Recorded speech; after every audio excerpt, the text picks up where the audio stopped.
Hello everyone, আজকে আমি রান্না করব লাউ। নিয়েছি বড় একটা লাউ। তো লাউটাকে প্রথমেই আমি কেটে নিয়ে এটাকে আমি ছুলে নিব।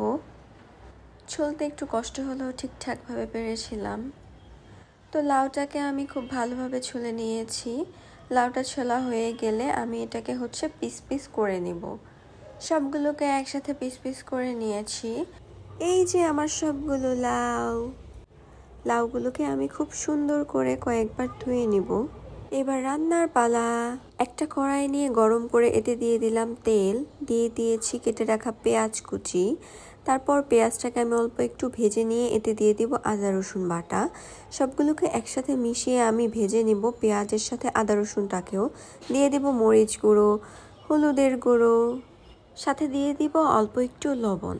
সবগুলোকে আমি একসাথে মিশিয়ে দিয়ে আমি এতে একটু দিয়ে দিব পানি, মশলাটাকে কষানোর জন্য। তারপর কিছুক্ষণ জাল করে নিব। হয়ে গেল কষানো।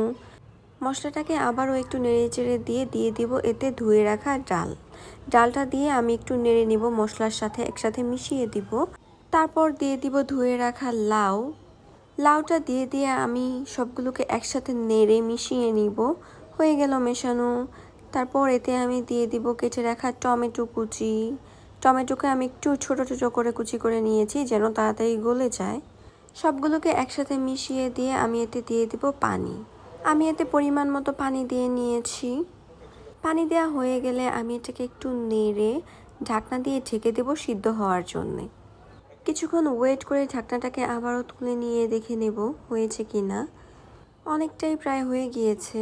তারপর আমি এতে দিয়ে দিব কেটে রাখা কাঁচামরিচ কুচিটাকে দিয়ে আমি আবারও একটুখানি ঢেকে দিব আর একটু সিদ্ধ হওয়ার জন্যে।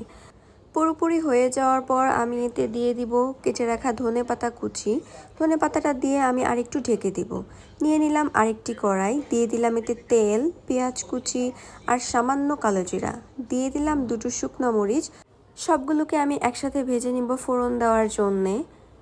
বাদামি রঙের হয়ে আসলে আমি এটাকে উঠিয়ে নিয়ে লাউটাতে ঢেলে দিব।